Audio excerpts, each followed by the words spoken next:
El derecho tiene el honor de recibir como primera conferencia del ciclo de este año a la doctora Susana Pozzolo de la Universidad de Brescia, que nos va a hablar sobre una aproximación feminista a la teoría del derecho. De modo que vamos a oírla y luego le haremos las preguntas que nos parezcan, aprovechando el excelente español de la doctora Pozzolo. Por favor, Susana. Muchas gracias, profesor, amigo Pachi, que me ha invitado. Soy muy feliz de estar aquí, bastante emocionada también de un cargo tan importante. Lo siento por el horario, pero en mi país claramente ya es casi noche y entonces teníamos que adelantar un poco la ponencia.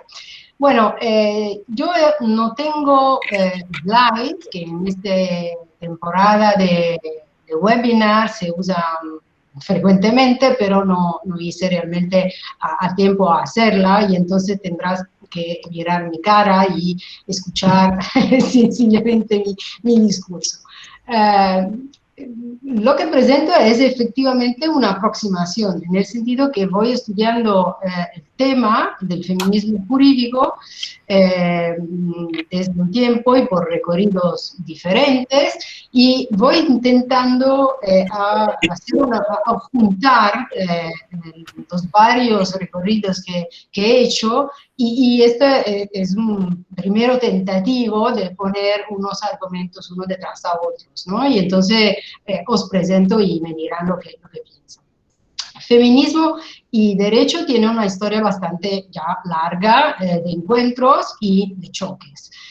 No haré la historia de esta cosa, intentaré llamar la atención sobre unos aspectos que me parecen más relacionados con la teoría del derecho y con cuestiones de método.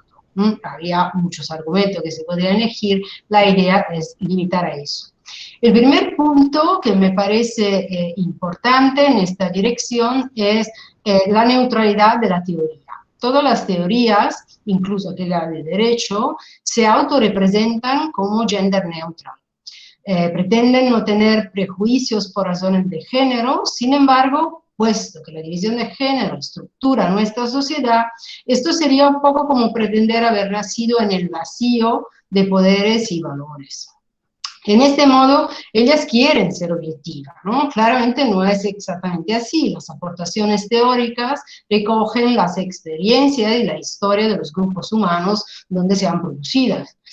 La perspectiva de análisis feminista quiere evidenciar las raíces de las teorías y de los conceptos, y con eso también evidenciar la parcialidad que está en ellos presentes, contrastando la pretensión del científico como universal o neutro.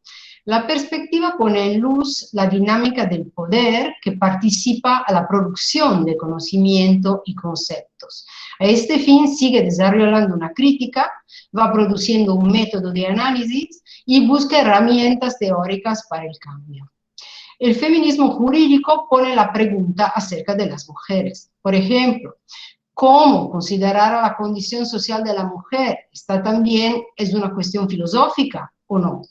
¿Cómo contestar a su persistente opresión y explotación económica? ¿Qué sentido tiene la igualdad?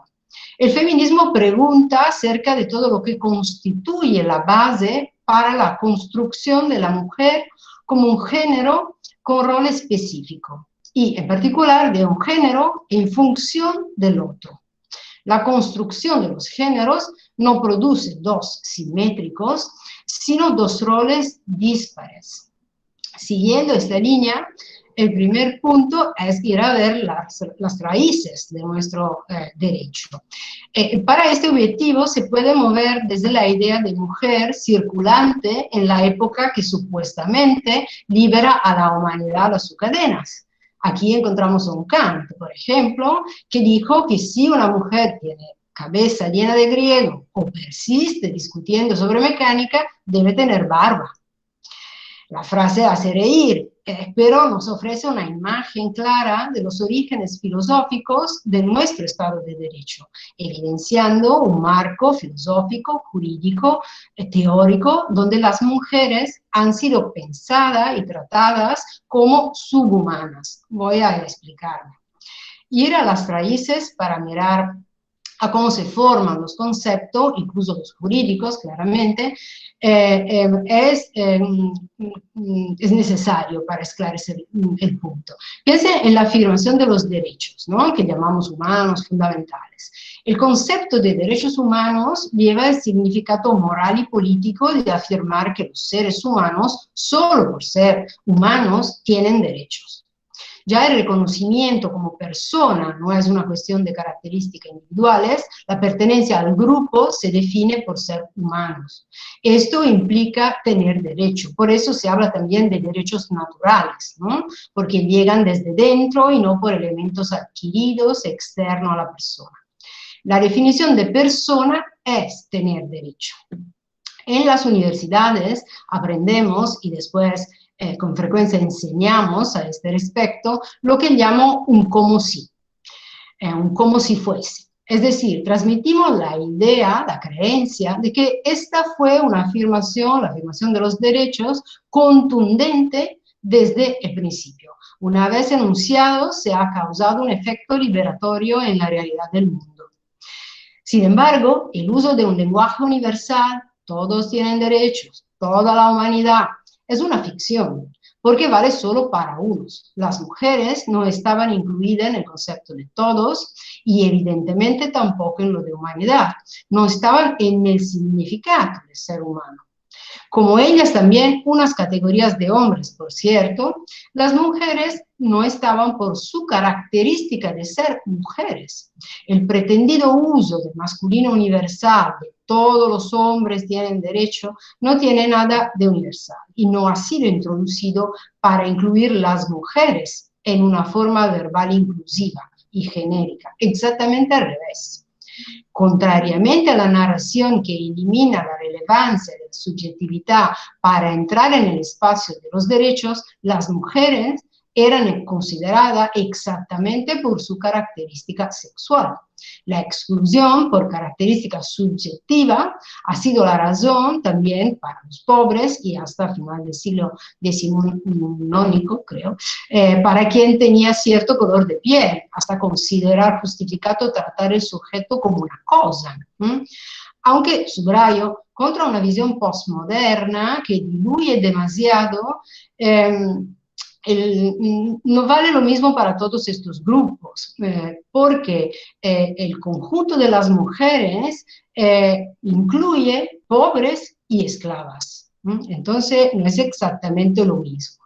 Desde aquí se nota inmediatamente la múltiple subordinación subida y sufrida, o también, otro modo que se puede conceptualizar, la intersección entre características de exclusión que más afecta el grupo de mujeres. Esto me permite adelantar la defensa del sujeto político, mujer, sujeto que no tiene que desaparecer entre las numerosas reivindicaciones antidiscriminatorias que justamente se levantan hoy en día con más frecuencia. Para apreciar las raíces y el contexto, es relevante tener en cuenta, además, que la exclusión mencionada sigue por más o menos 200 años y todavía no ha sido definitivamente eliminada. A pesar de eso, es sorprendente cómo esta diferencia de poder y de trato, que conforma diferentemente los roles de género en nuestras sociedades, y entonces también los conceptos circulantes socialmente, incluso lo jurídico, siga pasando silenciada bajo una ideología de neutralidad, producida también gracias a la afirmación del principio de igualdad en nuestras constituciones. La aproximación feminista a la teoría del derecho discute entonces esta ideología que ha asumido la simple afirmación del principio sin discutir el criterio de mensuración con que se evalúa la igualdad. Un criterio que ha sido producido cuando las mujeres eran todavía claramente en condición de subhumanidad. Es decir, se trata de un criterio que ha sido considerado apto para juzgar a los iguales al fin de atribuirles el mismo trato, permaneciendo indiscutido, al menos hasta el discurso feminista, aunque fuese producido originariamente solo para los hombres, y además blanco y no pobre. El grupo hombre no ha tenido que ser reconocido porque él ha fijado a sí mismo como criterio para definir conceptos, derechos, reglas. En este modo se acaba extendiendo, en los mejores de los casos, el trato masculino a las mujeres. Es decir, la evaluación de las mujeres pasa para su comparación a los hombres, que representan el criterio de mensuración y juicio, además de ser el ente comparado con el grupo mujer. Ahora bien, ¿qué tipo de igualdad es la que se aplica al trato pensado a medida de un tipo a todos los demás? ¿Realmente es igualdad de trato? Se determina una situación que a mí me parece parecida al baile de las estatuas, donde al terminar el sonido todos paran donde y cómo están. En nuestra historia, cuando se afirma la igualdad, como en el parar del sonido, las mujeres se encuentran en un pie solo y alejadas, mientras a los hombres estaban sentados a la mesa. Se ha determinado lo que he llamado un como si, una ficción de igualdad. Los criterios dibujados por una persona que había dibujado a la otra funcional a sí misma han sido aplicados a esta segunda, sin que ella tuviese igual oportunidad. En literatura hay quien se ha preguntado sobre el tema de la compensación, por ejemplo, respecto a quien ha sufrido una pasada explotación con relación a recursos económicos, sobre todo, ¿no? O explotación respecto a la tierra. Pero la economía no es el único tema y aquí la cuestión es más compleja, estructural para el tema de la igualdad. Los tantos casos de discriminación jurídica presente son ejemplo de esta falta. Veo Virginia y no puedo no detenerme un momento a saludarla.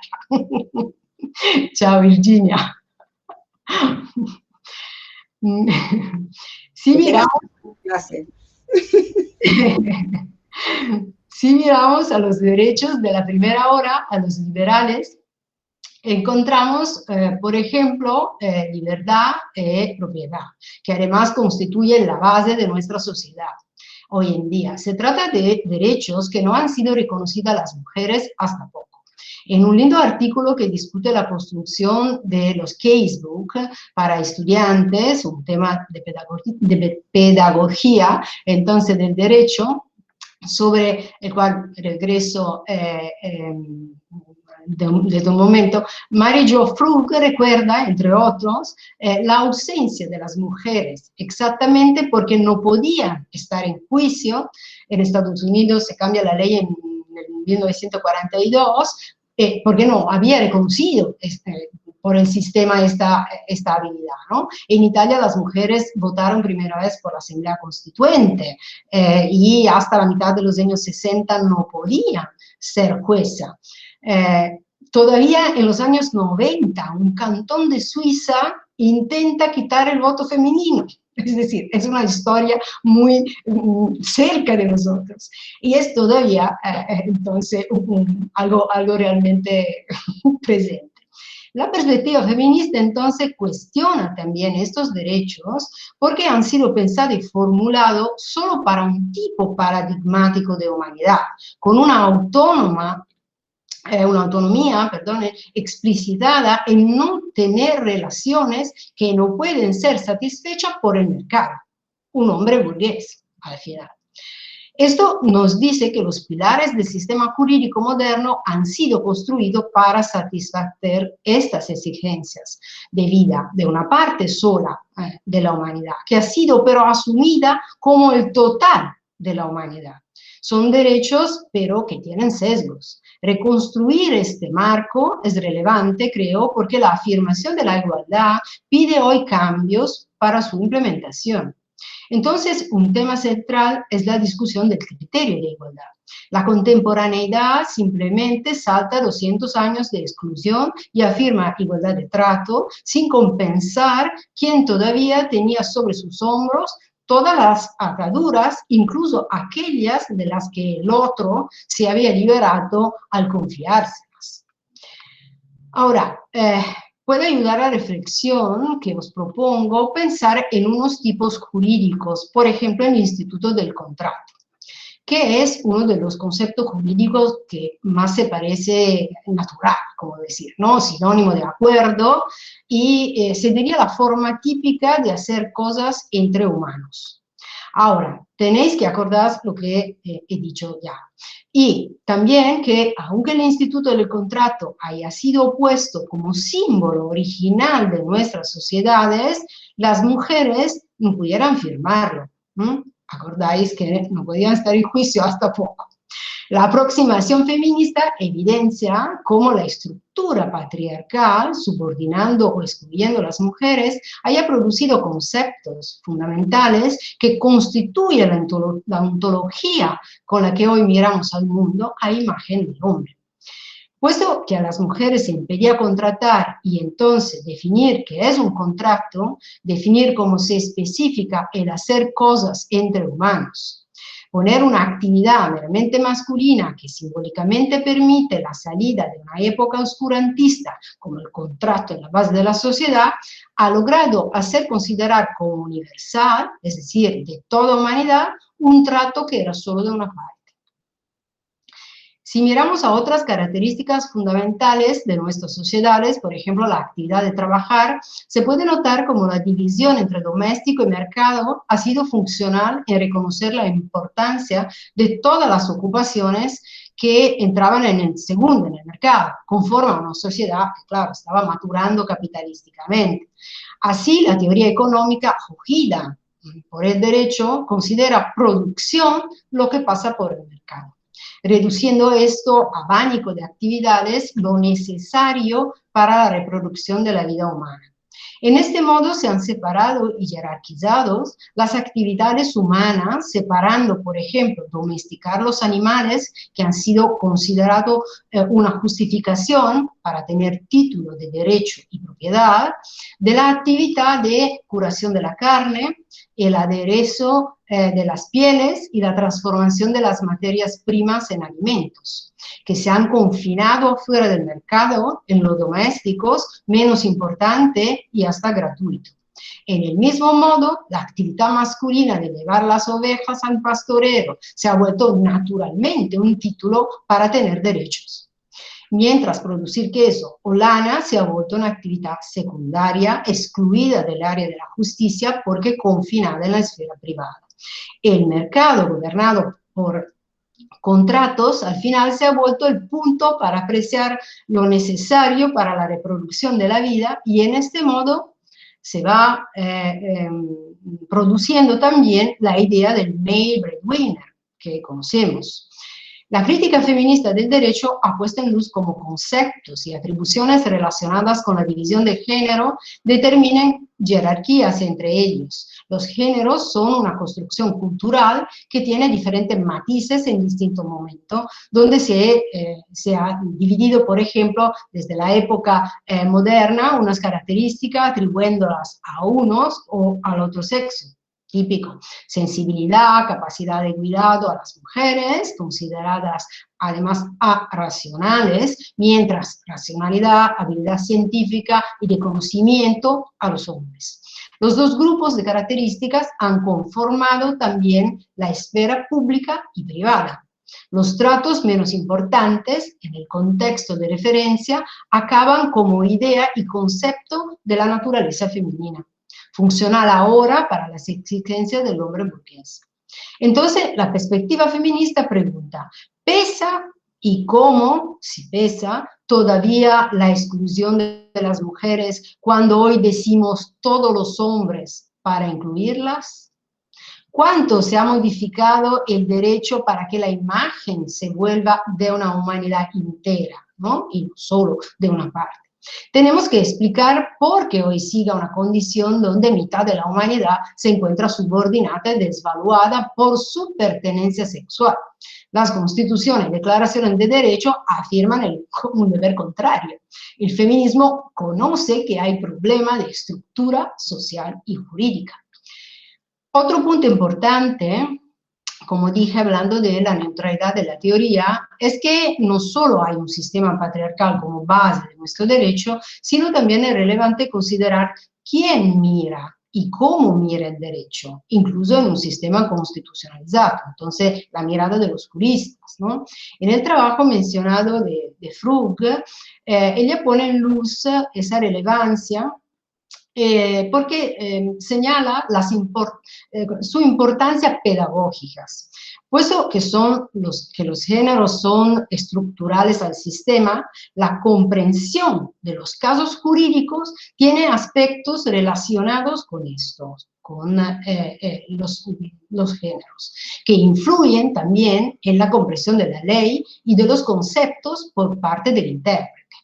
Frug escribe que el género, mi traducción, el género tiene poder porque lo utilizamos como categoría para explicar las diferencias entre los individuos. Es una idea que organiza y colorea muchas de nuestras respuestas a los demás, lo que esperamos de ellos, lo que esperamos por ellos.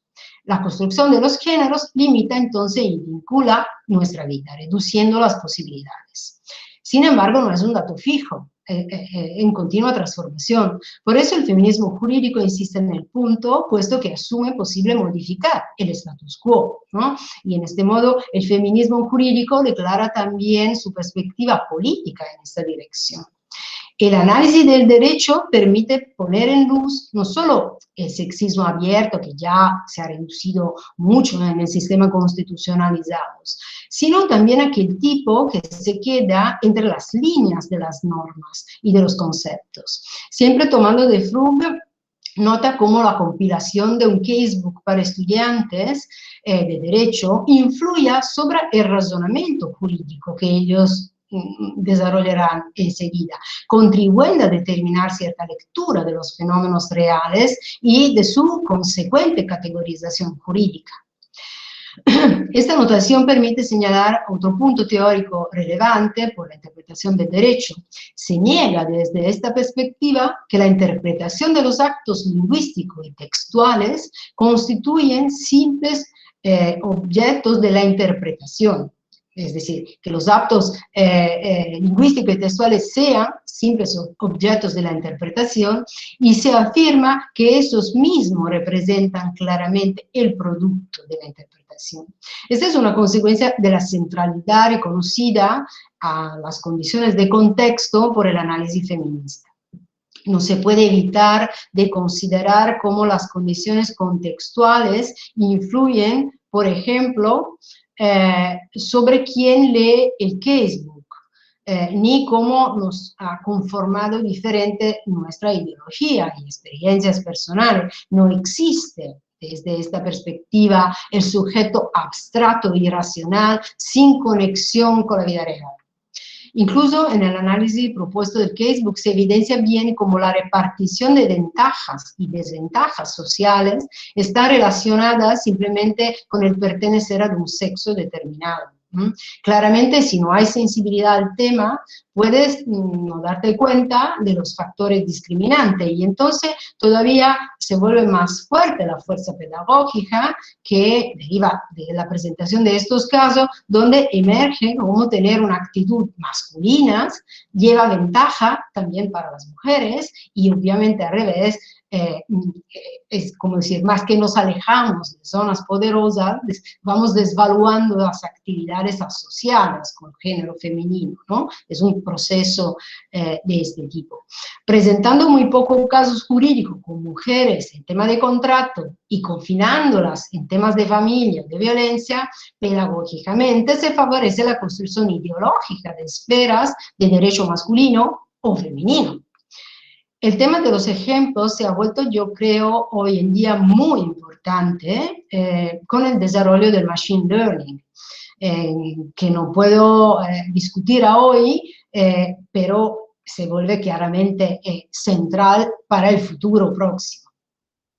De todo modo, con independencia de la aprobación o no del casebook, su conjunto, la idea, su construcción, transmitirá un mensaje que va más allá del tema informativo. No es solo información.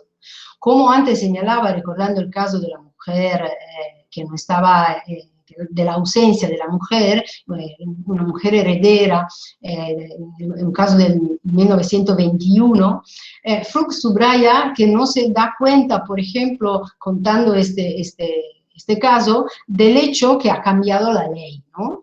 Y esto deja permanecer la ausencia de la mujer también en la temporada siguiente, pero la misma omisión en el casebook no se produce presentando un caso de un hombre afroamericano discriminado por su color de piel. En este modo, el volumen que hace participa la producción del sistema patriarcal vehiculando, uno, una idea abstracta de dependencia y subordinación de la mujer, con independencia del derecho, que influirá sobre la lectura de otros casos, fortalecida por un efecto cumulativo, además, ¿no? de cómo son presentadas las mujeres en estos casos, esposas, cuñadas, enfermeras, frente a hombres involucrados como periodistas, dueños de finca agrícola, ingenieros, ganadores de premios. Y dos, la idea de que la idea de la igualdad de género o la desigualdad de género sea menos importante de la desigualdad por trato de raza, por trato de color de piel.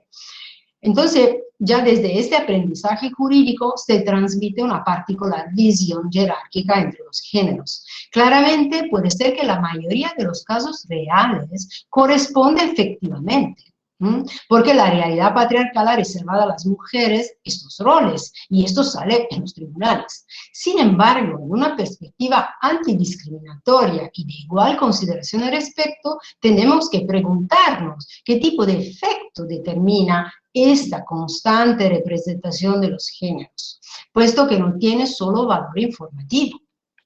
El análisis de los datos nos enseña que la división entre los géneros influye sobre el valor atribuido a las actividades que tienen mayor relación con cada uno de ellos. Esto explica también, por ejemplo, en parte, el gender pay gap que hay a nivel mundial, y tiene relación con el trabajo no remunerado que desarrollan las mujeres. Aquí influye claramente la ideología del mercado, que ya llamaba antes, y que acaba aplicándose también, sí que nos damos cuenta, ¿no? Relacionando el mayor prestigio y remuneración con las actividades donde hay un número menor de mujeres, y viceversa. En una sociedad construida sobre la base de la subordinación de género, es casi imposible que las personas definan el valor de las ocupaciones independientemente del etiquetado de género de la misma actividad. Un fenómeno ya bastante conocido, que me parece pero necesario nombrar, es la ausencia de las mujeres en nuestro lenguaje. Eso claramente depende también del tipo de idioma, ¿no? Y también esto se refleja en el derecho. En español hay algo positivo, que es la traducción, por ejemplo, de abogada, de jueza, que ha entrado en el uso constante. En italiano, por ejemplo, esto no pasa, y entonces hay una descripción, y un relato, y un cuento todavía muy masculino. Y la presencia de las mujeres claramente está en menor tiempo, y esto mantiene este tipo de oscuración. Quiero pero llamar la atención sobre otra modalidad del derecho, que es el sex blind, es decir, no mirar el sexo, ¿no? Que en muchos casos parece residir la preferencia en las formulaciones, ¿no? Y en el approach al derecho, porque realiza sencillamente, en mi opinión, un monopolio masculino. Esto emerge gracias al análisis en perspectiva de género, donde se evidencia el no dicho, el tácito del derecho, que presenta rasgos patriarcales todavía presentes. Por este lado se presenta también otra cara del proceso de aprendizaje, otra cara del conocer. Es importante tener en cuenta que también las decisiones jurídicas vehiculan un conocimiento del mundo, recogen un sentido común, puesto que quien decide hace uso de su conocimiento y experiencia, así que la acción de interpretar no se limita al dato de una disposición jurídica, sino el intérprete recurre a su propia socialización, y con esto interpreta el derecho, que necesariamente acoge y transmite los caracteres de la sociedad. en nuestro caso, patriarcales. La ausencia de las mujeres en el casebook o en considerar dotado de sentido, por ejemplo, preguntar si una jueza haría la diferencia. Funciona como el número cero en matemática. Su presencia no es solo un vacío, sino conforma el marco. Junto al 1, el 0 se vuelve 10. La ausencia nos dice algo de cuánto está explícito, ¿no? El análisis en perspectiva feminista sugiere entonces la pregunta: ¿por qué no encontramos nunca el interrogante, las decisiones de los hombres harían la diferencia? Y además tendríamos que preguntarnos, ¿la diferencia respecto a cosa? ¿No? Lo tácito, cuanto la pregunta acerca de la jueza no explícita y dejen articulado, demuestra la función de una presunción implícita de que la norma son los hombres. Ellos son el punto de referencia, el estándar desde el cual mesurar la diferencia. Sul punto hay interesante literatura internacional. Yo sugiero también la lectura de Letizia Gianformaggio, que ha escrito unos ensayos realmente interesantes en este respecto. La sensatez que nos procura la pregunta acerca de la jueza y de la mencionada diferencia representa, creo, bien la falta de reconocimiento de la mujer. Que se cuestione solo la mujer y se asuma como problemático que no pase con el masculino, evidencia el nivel de diferencia todavía existente. Ninguno pondría en discusión el rol del juez por un hombre, y normalmente tampoco se describe en su sentencia como juicios masculinos, sin decir que cuántas mujeres todavía quieren nombrarse al masculino y no quieren nombrarse al femenino, porque es una actividad, como decir, se logra un estatus, ¿no? Todavía. Personalmente yo creo que no sea una buena estrategia oscurecer la presencia femenina, diría lo contrario, hasta al menos cuando no será, appunto, no tendrá más sentido la pregunta, ¿no? La lengua es una herramienta dúctil, maleable, sirve para nominar y nominar individuo a lo que existe. Muchas son las cuestiones que plantea el feminismo. Hoy me propongo solo ofrecer un esbozo un poco general para definir un marco. Un punto importante es subrayar y apreciar cómo el pensamiento feminista y feminista igualmente que lo producido por hombres es compuesto y no uniforme. Hay un debate natural interno que no puede ni ocultar el hecho político de la coincidencia de objetivos que convergen en la liberación de la mujer y que hace de ella un sujeto político como grupo. Un grupo que representa la opresión de mitad de la humanidad, experimentando formas de opresión que los hombres como tales no experimentan. La cuestión teórica es más compleja que la política y señalo dos temas que me parecen muy interesantes. El primero, el riesgo constante de neutralización de la mujer y del femenino. Y el otro es el problema puesto, bueno, el problema que plantea una perspectiva postmoderna. Esta última en particular acaba disolviendo el sujeto mujer en una idea, ¿no? En un estado mental, más que en una realidad física concreta. Y entonces se vuelve importante recordar que la subordinación de género es una estructura social que los movimientos reales de mujeres han sacado a la luz con sus luchas. La elaboración feminista siempre ha sido fuertemente enganchada al cuerpo de la mujer, así como al contexto, por lo tanto a la dura realidad. La mujer no es una idea, es un hecho, en este sentido. El desarrollo de la reflexión feminista mueve desde la toma de conciencia de subalternidad y constatando la tolerancia jurídica de la violencia hacia las mujeres, debido a modelos patriarcales, tal vez no es consciente. El problema que ha generado esta situación no se ha acabado con la implementación de nuestro sistema jurídicos constitucionalizados, porque la estructura sigue existente y tiene sus raíces bien asentadas. Hoy en día el tema de la igualdad de género se ha vuelto muy importante, también por cuestiones económicas. Hasta el nuevo presidente italiano Draghi lo ha mencionado en su primer discurso, aunque conformemente a la perspectiva europea, Draghi habló de la falta de condiciones para que las mujeres puedan ser competitivas al par de hombres. Y desde luego no habló de igualdad de género, claramente.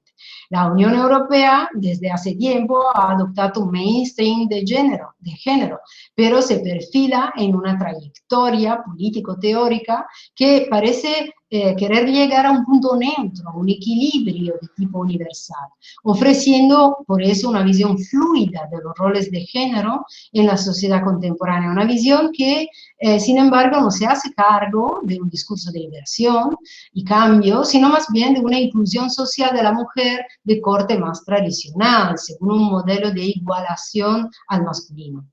Esta visión lleva consigo una elaboración del principio de igualdad importante por muchos aspectos, que lo asume como sinónimo natural de igualdad, igual tratamiento para todos y todas, como forma neutral de aplicación del derecho.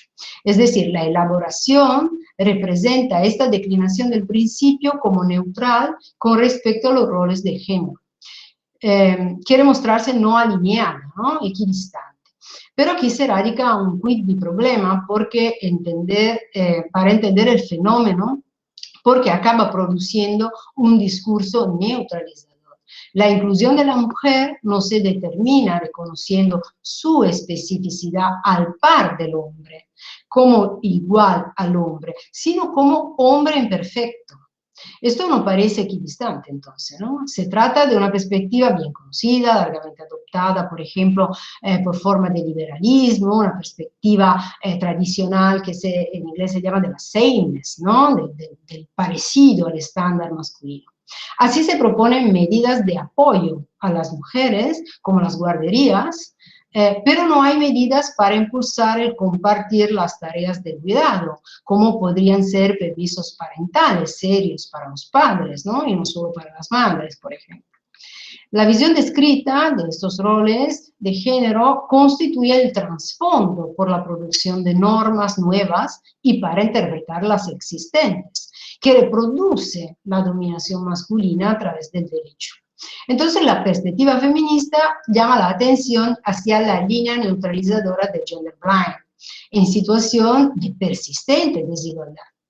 La persistente la estructura de subordinación no se produce solo a través del silencio de la ley sobre las diferencias, como acordáis, por cierto, el Tribunal de California, esta es una sentencia que me acuerdo siempre porque era fantástica, porque dice que no hay ninguna discriminación en proteger la trabajadora embarazada, porque no hay casos que se protegería a un hombre, ¿no? Diferentemente de la mujer. Claramente solo las mujeres tienen embarazo, ¿no? Y es fantástico, pero la argumentación. Ahora la línea política neutralizadora ya no está muta, ¿no? Habla, produce un discurso que difumina nuevamente el cuerpo de las mujeres y sus reivindicaciones a través de argumentos aparentemente universalistas. En cierto modo es una reformulación de las políticas de igualdad de derechos del primer feminismo también. Un recorrido que ha tenido una dimensión emancipativa, por cierto, ¿no? Que ha pagado pero un precio en la falta de reconocimiento. Por este reconocimiento estructural serviría un cambio que pudiese poner en práctica lo que decía la jueza Ginsburg, ¿no? Que decía, a veces me preguntan cuándo habrá suficientes mujeres en el Tribunal Supremo, y yo digo, ella decía, cuando haya 9, que son el número de todos los jueces de la Corte. Después de todo, ella decía, ha habido 9 hombres durante mucho tiempo y nadie ha planteado nunca un problema al respecto. La primera tarea, entonces, de la teoría feminista del derecho es la crítica, ¿no? Destinada a poner de manifiesto los aspectos discriminatorios del derecho, que plantea directamente o indirectamente a las mujeres. Como he intentado dar cuenta, además de su mera regulación, es evidente que el derecho desempeña un papel simbólico muy importante a varios niveles, ¿no? Al nombrar, la norma configura las posibilidades de acción y legitima a las personas y las cosas. La reflexión crítica, entonces, analiza la incidencia de la estructura de género en el derecho, en las decisiones, en el relato jurídico, ¿no? Por tanto, reflexiona en cómo afecta el privado del intérprete al público de la decisión. Por ejemplo, se pone en luz la narración sexista. He leído otro texto donde hay sentencias australianas, porque el tema claramente mundial, ¿no? No es que es de un país o de otro, hay matices diferentes, pero en esta sentencia ya de unos años atrás, pero interesante porque dan pistas para reflexionar, un juez escribía: hay que tener en cuenta las costumbres. Y cuando un marido y una mujer trabajan ambos, se espera que el marido comparta las cargas del hogar con su mujer, incluso cuando ésta está perfectamente sana.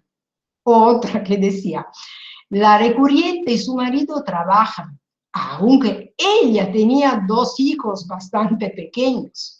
Otra: se espera que la mayoría de los hombres australianos presten asistencia doméstica a sus esposas. Pensáis ahora, bueno, no sé, en Argentina creo que es parecida, en Italia, a mí no me parece pasado mucho tiempo cuando se habla del tema de la conciliación, ¿no? Trabajo y familia, siempre estamos allí. Ahora, podría hablar de violencia, lamentablemente en Italia ha empezado este año muy mal, con varios feminicidios, fue un inicio realmente duro. Sin embargo, quería llamar la atención sobre un aspecto que me parece interesante y todavía de estudiar por parte del feminismo jurídico, que es el relato, es relativo, perdone, a la configuración del hecho de los juicios, la premisa menor del razonamiento judicial. Este es un punto que se revela muy importante, por ejemplo, al leer las sentencias sobre violencia, donde se nota, por ejemplo, con cierta regularidad, que se recuerda por parte de quien ha redactado la sentencia, que algunas mujeres mintieron sobre la violencia que sufrieron. Aunque se reduzca a algunos casos, el patrón transmite la sospecha de que tal vez todas las mujeres sean sospechosas de mentir. Y obviamente, estadísticamente, el contrario. Lo que hay que destacar es cómo la afirmación, por muy relevante que sea, puesto que del hecho que alguien mienta no puede derivarse consecuencia para todos los demás, claramente, acaba representando una sospecha concreta contra la narración de las mujeres más en general. Esto traiciona un modo de percibir y pensar a las mujeres claramente estigmatizante, parcial, sexista, que persiste culturalmente extendido, aunque tal vez de forma totalmente inconsciente, ¿no? Desde el punto de vista del método, del análisis del feminismo jurídico, insiste en la centralidad del contexto. Es relevante subrayar este punto también porque es una técnica que ayuda a muchos otros grupos, ¿no? Es decir, mirar a la situación contextual y entonces en realidad poner en luz las diferencias sustanciales que hay en las situaciones que se van a juzgar, permite como decir, lograr superar la presunción de violación de igualdad cuando se proponen medidas correctivas, ¿no? Por ejemplo, en un caso recién del Tribunal Europeo de Derechos Humanos se interviene era un caso de la República Checa, donde 18 niños y niñas de romaní fueron puestos en una escuela para discapacitados intelectuales porque le aplicaron sencillamente el test que aplican a todos los estudiantes. Sin considerar su proveniencia, su diferencia cultural, lo han puesto como incapaces, pero claramente no eran incapaces, sencillamente no sabían unas cosas, ¿no? Y entonces el contexto, considerar el contexto es fundamental en la perspectiva feminista, es el método central. La aplicación del principio de igualdad de tratamiento, entonces, en este sentido, es un punto muy crítico, ciego hacia las diferencias personales, no obstaculiza la consideración de las diferencias como una razón para tener un trato diferente, no como excepción, sino como simple reconocimiento de la pluralidad, ¿no? El método situacional pide de reconocer los datos contextuales. Y esto nos ayuda a superar el problema puesto por la igualdad formal. Porque la igualdad formal es un problema, ¿no? Es un problema y porque muestra el grado de arraigo del sistema patriarcal. Este es un punto relevante, en mi opinión, porque la igualdad formal se ha asumido como un criterio fundamental originario, como modelo paradigmático de cualquier igualdad, funcional a la definición de un contexto jurídico adecuado, solo para quien ya gozaba de derechos y de sus ventajas, oscureciendo que había muchas otras subjetividades con diferencias y desventajas que se han asumido como si fuesen iguales. Este es el punto, ¿no? La ficción, sin correctivos. La implementación de este principio como modelo básico fundamental hizo que cada medida de corrección de la desigualdad de hecho, en lugar de verse como herramienta para la igualación sustantiva, se ha percibido como una ventaja que rompe el equilibrio de la natural igualdad formal. Entonces, la mirada del feminismo jurídico pone en discusión unos aspectos fundamentales de nuestros sistemas jurídicos, nos sugiere la necesidad de reinterpretar el sentido principal de igualdad por el criterio que se usa para medir, porque se ha asumido una forma que claramente iba bien solo para una parte, ¿no? Claramente, esto determina claramente efecto en varias direcciones, ¿no? También podríamos llegar a decir que no hay tampoco la aplicación de una igualdad formal al final de todos, ¿no? A partir de la existencia, de hecho, de la diferencia.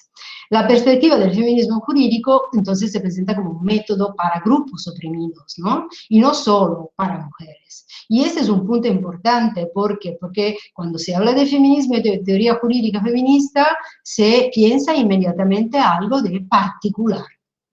Mientras la mirada tradicional, que es particular, porque es masculina, se parece la neutral. Y esto no es así, es decir, la perspectiva que se propone es la perspectiva que efectivamente va a ver cuáles son las dinámicas de poder reales que se manifiestan en los contextos, ¿no? No me detengo en el derecho penal, quiero solo llamar la atención a un fenómeno, es decir, a la violencia que se ha mudado pasando, por ejemplo, por Internet, ¿no? Y no para ampliar la norma penal, sino para que se reflexione más sobre el equilibrio al que parece nos rendimos fácilmente, por ejemplo, entre una presumida libertad de expresión y la construcción de la estructura de subordinación de género, ¿no?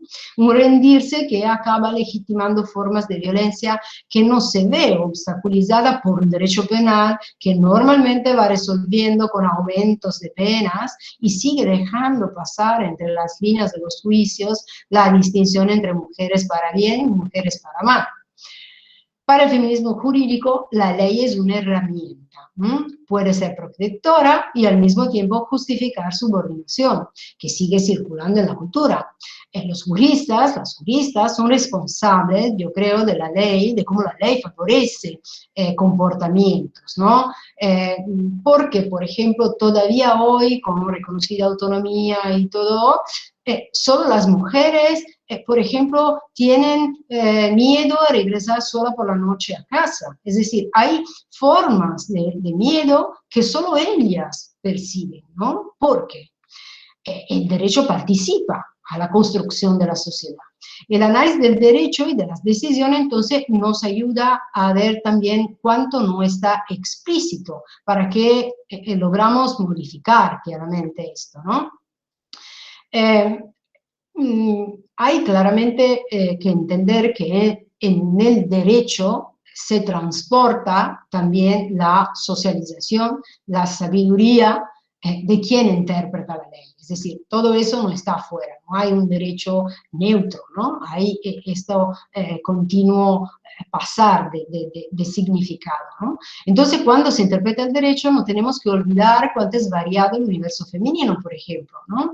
Probablemente la mayoría de las juezas tienen, por cierto, más hábitos y creencias en común con sus colegas hombres que con las mujeres que cuidan nuestras abuelas en los hogares. Nunca olvidar el contexto. El feminismo presta mucha atención a la especificidad y diferencia entre las mujeres y que las mujeres están unidas por su experiencia social y cultural porque en todo el mundo tienen un trato diferente de los hombres, pero ellas son diferentes, es decir, el género es un criterio de definición del poder, pero no agota todas las manifestaciones del poder, claramente, ¿no? Entonces, el feminismo jurídico critica el universal masculino adoptado que ha incluido al final las mujeres como excepciones a la norma masculina, no siendo reconocida como pares, entonces sin producir un verdadero equilibrio. Esto afecta también la credibilidad de las mujeres porque afecta, como decir, en el caso mencionado, por ejemplo, afecta la construcción del juicio menor, ¿no? de la premisa menor de nuestros juicios, de nuestras discusiones jurídicas. El feminismo reconstruye entonces socialmente las mujeres a partir de la realidad. Y la acusación, solo una palabra sobre eso, de esencialismo, en realidad es muchas veces una trampa teórica, ¿no? Y basta. Al fin y al cabo es evidente que el derecho sigue siendo masculino. Esto implica que la jurisprudencia feminista solo puede nacer con estructura jurídica de género, ya que la norma masculina está implícita en las reglas y en la epistemología del derecho y de los derechos. Podemos preguntarnos entonces si podría ser diferente. Un experimento que sugiero leer porque es muy interesante es un proyecto que se intitula Feminist Judgment, donde se han redactado en perspectiva de género unas sentencias bastante significativas, y es muy interesante porque no hay tanto un cambio de la solución jurídica del caso, sino de la narración, del relato del evento, ¿no? Y esto, pensar a los ejemplos, yo creo, como decía antes, que es realmente importante, porque si pensamos al fenómeno del machine learning, las máquinas irán aprendiendo desde nuestros ejemplos, y cómo contamos el mundo será el objeto, ¿no? del fenómeno.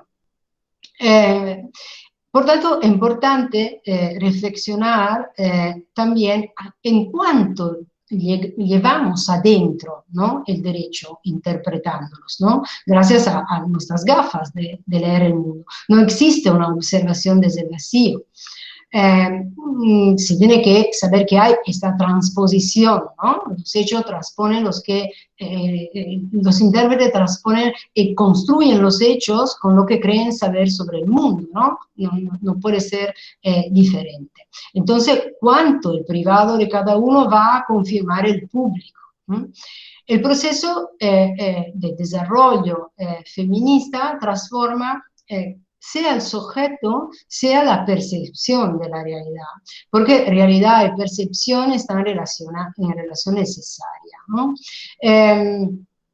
Hasta hoy, bueno, hoy no, pero ya desde tiempo, pero hasta que no se ha percibido en términos de posibilidad, la posibilidad de cambiar esta naturaleza, no ha habido este tipo de reflexión claramente. La toma de conciencia permite al grupo de pensar a cómo transformar. Y esto tiene una relación, la última que voy a señalar, muy relacionada y muy importante sobre el tema del conocer. Es decir, conocer, y se conecta con el inicio de mi discurso, el conocer se presenta como algo histórico, es decir, universal, necesario, objetivo, neutral. Esta es la idea, ¿no? Normalmente nos preguntamos, ¿perdone? Casi Hay un acabado. micrófono prendido. Hay un ¿Cómo? micrófono prendido. El micrófono está prendido de alguien. Ok. Bueno, voy adelante. Casi concluyo muy rápidamente. Quería decir que el feminismo jurídico subraya, al contrario, que es importante ir a mirar y preguntarnos quién que conoce. ¿Por qué? Porque si interpreta y mira y nos pasa lo que se entiende como objetivo, como el conocido, como la realidad, como el objeto, ¿no? Esto pasa a través de las gafas de quien conoce, de quien lee, ¿no? En el derecho particularmente, esto es particularmente evidente. Os consejo, no sé pronunciarlo, lo escribo después, el nombre de esta señora, Joy Boulaoumini, creo, algo así, propone un vídeo realmente muy lindo donde demuestra cómo los sistemas de detección de caras no la reconocen, ella es una mujer y de color. ¿No? Es decir, hay sesgos que pasan en nuestros instrumentos y involuntariamente, es decir, no es que los técnicos no quieren poner mujeres, ¿no? Es que no hay mujeres y entonces no la van a poner. Lorraine Code escribió que no hay ninguna exageración en decir que quien quiere contar como conocedor normalmente tiene que ser hombre, ¿no? Es decir, hay este tipo de problema y el relato se ve sobre todo en unos juicios, en unos cuentos, ¿no? En una evaluación de los hechos de la sentencia.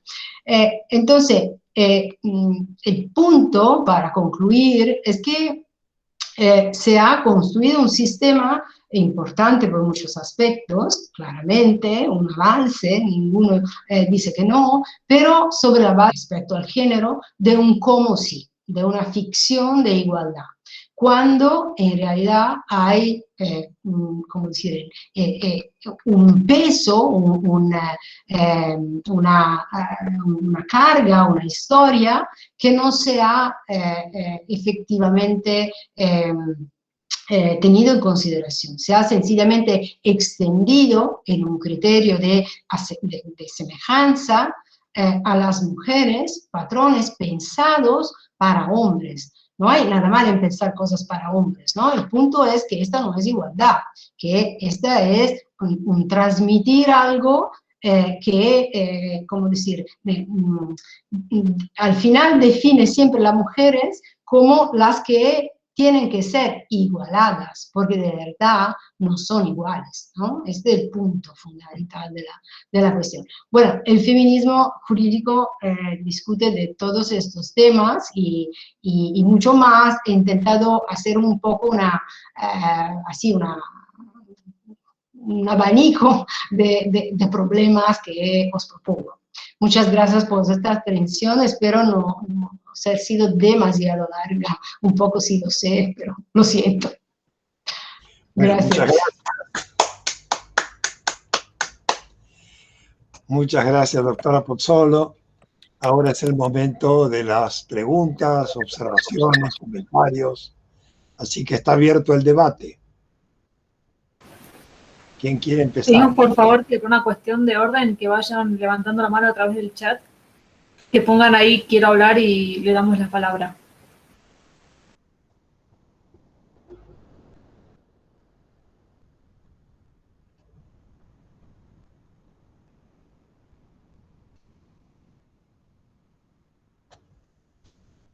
Bien.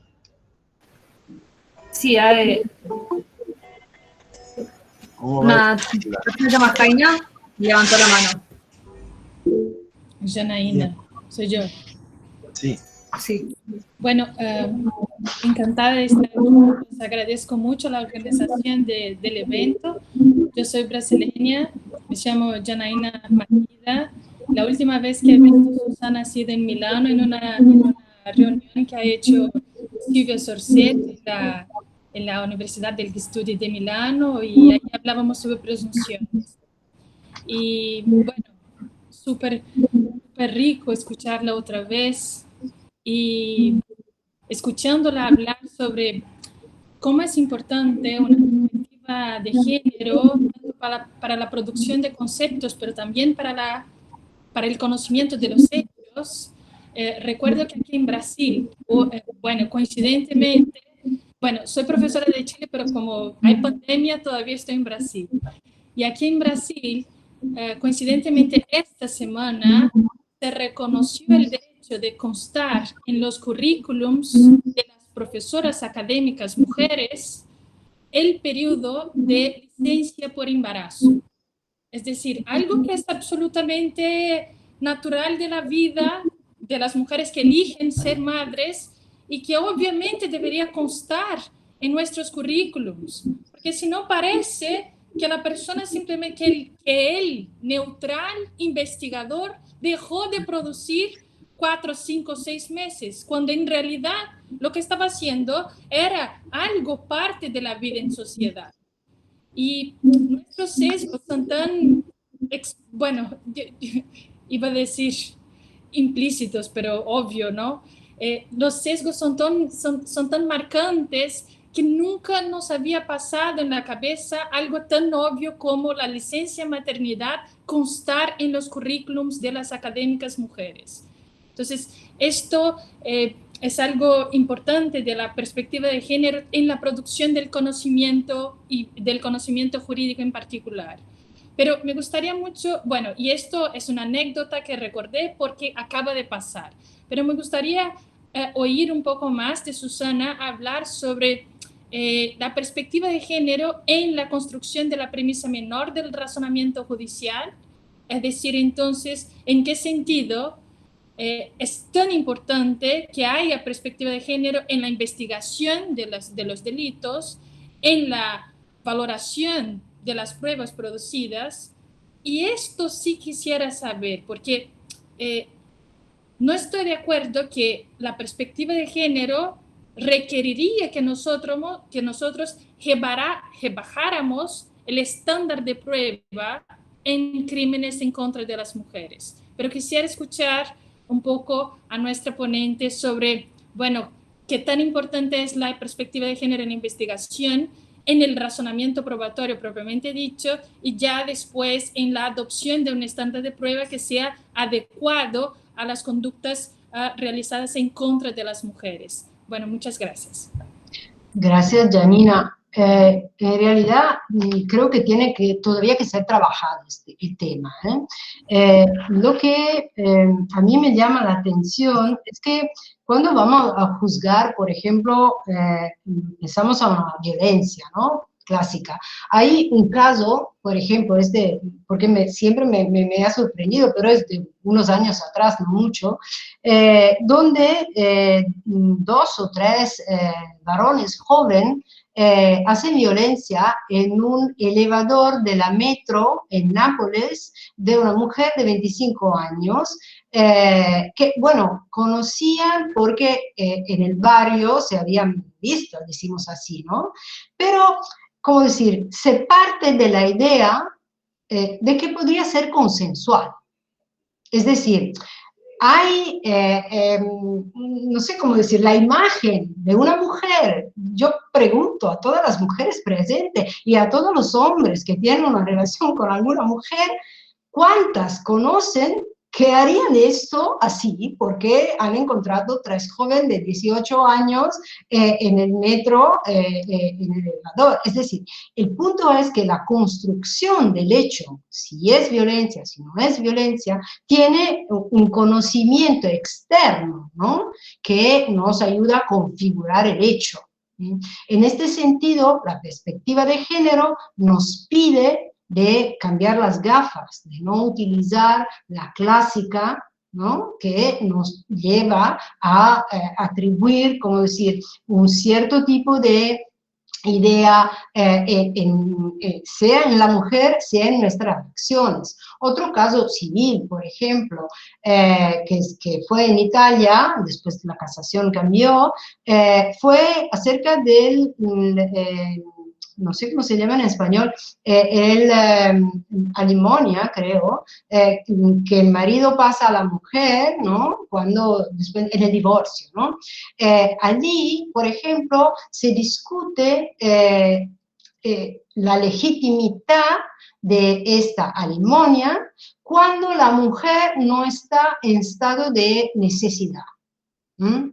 Un matrimonio que había durado, no sé, 30 años, es decir, bastante largo, donde ella por el tiempo de los niños, sobre todo, y de los, bueno, que han crecido, ha elegido con el marido, es decir, fue una decisión de pareja, quedarse en casa, ¿no? Y entonces, como decir, ha tenido una pensión más baja, ha tenido desventajas, decimos así, en el profilo mercantil laboral, ¿no? Pero, no siendo en estado de bisogno, aún el marido ha hecho empresarios y esto, no, ¿cómo decir? ¿Tiene que dar la alimonia o no? ¿No? Es decir, si tú vas a decir que no, porque ya la pareja no está, cada uno es autónomo y separado, no vas a reconocer la decisión de antes, ¿no? Claramente, es decir, fue una inversión compartida. Y entonces, pero cómo vamos a leer la sociedad, ¿no? La realidad nos ayuda a conformar los hechos. Ahora, definir el tipo de estándar de prueba es el desafío, ¿no? Claramente. Sobre todo cuando vamos, el caso más difícil es el caso donde hay dos personas y el acoso sexual donde hay dos solos, ¿no? Es el caso clásico. Pero uno de los puntos es exactamente el tema del conocimiento, es decir, la mujer tiene la autoridad para dar un cuento que pueda ser creído, o hay siempre esta carga de mentiras, ¿no? que llega detrás de toda historia, ¿no? Un fenómeno que se produce también por otros grupos, por ejemplo, en Italia es un clásico que cuando hay el caso de alguna persona que tiene una discapacidad, ¿no? Y algunos que han mentido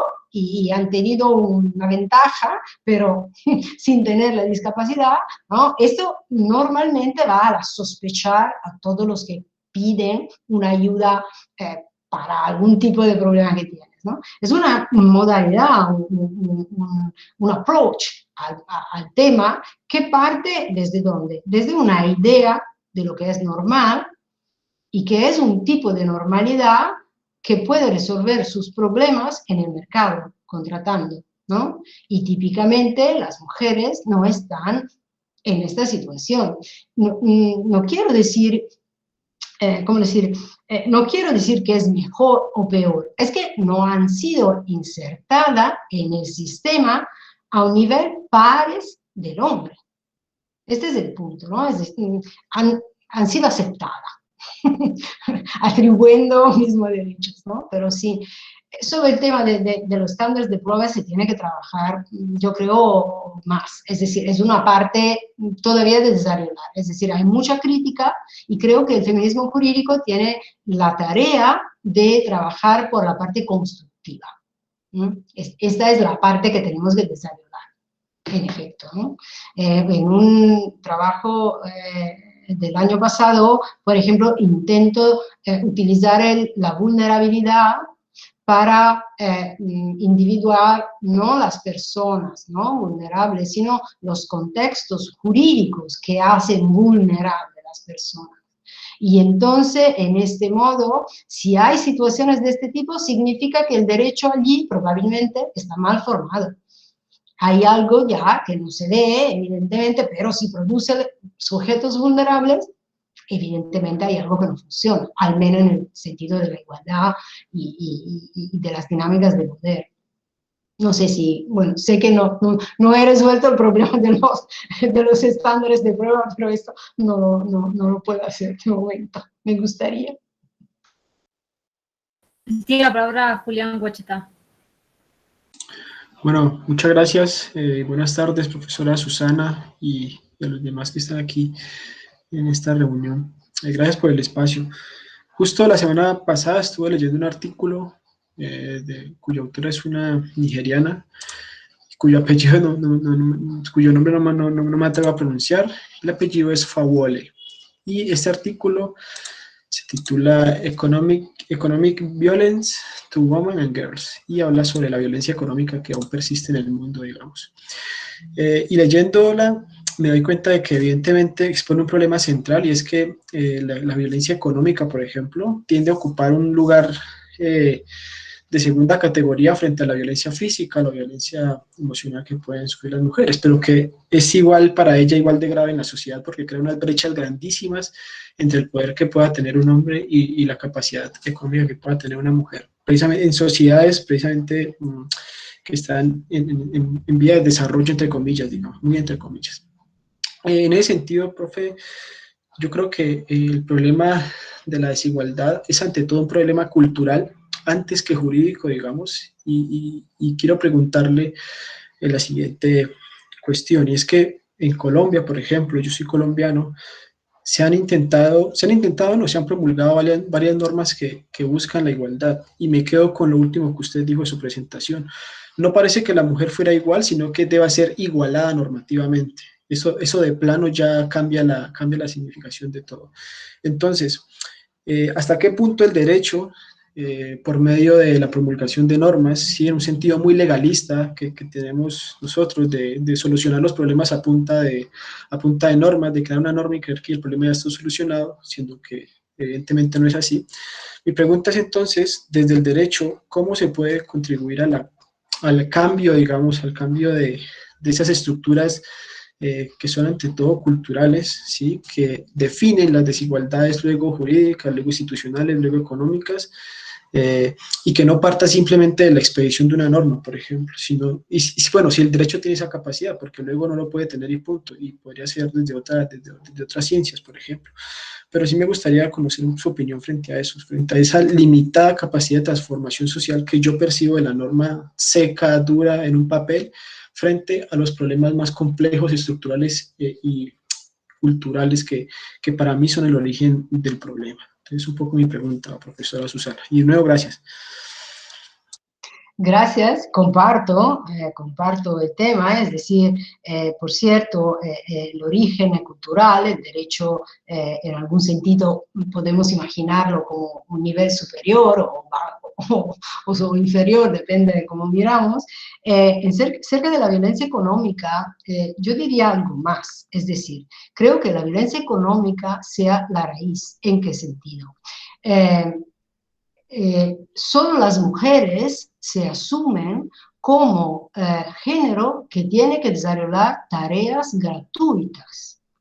En todas nuestras experiencias, veo que, bueno, tendrá quizá unos súper jóvenes que no lo han tenido como experiencia, pero en todas nuestras experiencias tenemos el hábito de enseñar a las mujeres a hacer tareas, por ejemplo, a partir de cuando son niñas en la casa, y no lo enseñamos a los varones. Y por el hecho que tiene que hacer un trabajo gratuito en un mundo capitalista, significa que tus 8 horas de trabajo valen 8. Mis horas de trabajo valen menos, ¿no? Porque tengo también este trabajo más. Y esta es la origen, creo, realmente dura del sistema de jerarquía, que tiene todos otros fenómenos, ¿no? Porque si tú tienes con este constructo vas a tener una persona que en realidad desde el principio vale menos.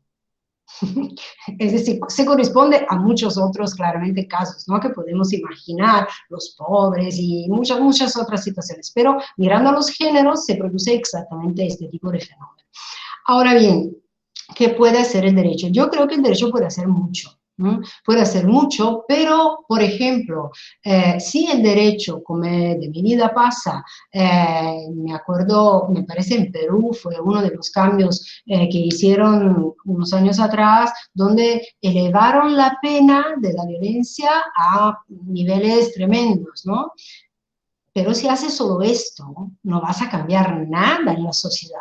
En vez de investir en las cárceles, tienes que investir en la escuela, tienes que investir en la sociedad. Es decir, creo que el derecho puede ser importante si no miramos solo el derecho penal. Es decir, el derecho es lo que conforma nuestra vida, ¿no?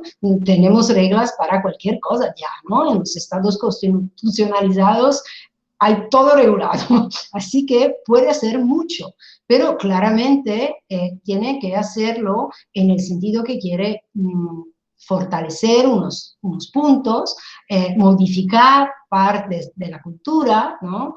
Y esto puede hacerlo. Yo hoy en día, si voy, uso la moto constantemente y si no me pongo el casco, me parece raro inmediatamente. Los primeros 20 años de mi vida fui sin casco, claramente, ¿no? Es decir, me han obligado, bueno, al final se ha vuelto un hábito, ¿no? Y entonces, en este sentido, lograr poner las normas, pero sobre todo pensar en normas que se puedan efectivamente aplicar, porque es la efectiva, su efectividad, para así decirlo, que sirve, no hacerla. ¿No? Hacerla, deja el tiempo, ¿no?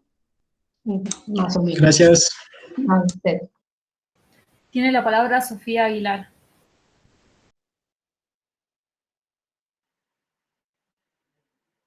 Buenas tardes.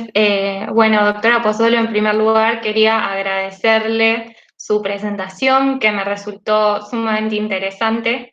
Y sobre todo, por ahí, bueno, hubo muchos aspectos que me parecieron interesantes, que señaló, importantes, pero puntualmente me interesó esto que usted señala respecto de la perspectiva posmoderna, ¿no? Y cómo esa perspectiva vendría a disolver cierta dimensión de lo corporal ligado a los problemas, ¿no? De las mujeres en el ámbito jurídico.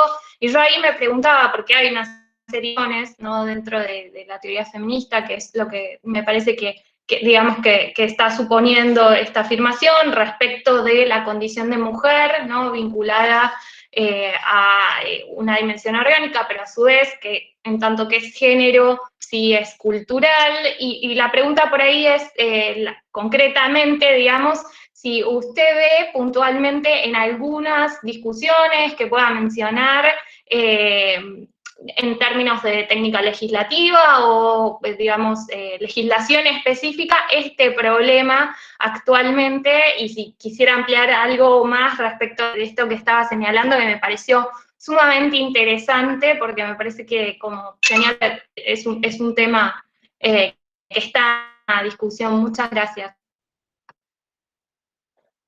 Es una cuestión, gracias Sofía, una cuestión amplia en realidad, claramente, que se podría abordar por muchos lados, ¿no? Pero la perspectiva postmoderna tiende a, ¿cómo decir?, equiparar todas las, por ejemplo, todas las reivindicaciones, ¿no? Yo hice el ejemplo traído por el libro de Frug, donde se pone en el mismo plan, cuando no se da más relevancia como en este texto, a la discriminación por raza respecto a la de género, ¿no? Es decir, el género o la discriminación sexual en el sentido de mujer se ha vuelto algo como un relato del que se habla desde mucho tiempo, ¿no? Pero en realidad no se va cambiando realmente la situación. Mientras, por ejemplo, otros grupos logran efectivamente tener avance, ¿no? Aún con problemas, indudablemente. Pero, ¿cómo decir? Diluir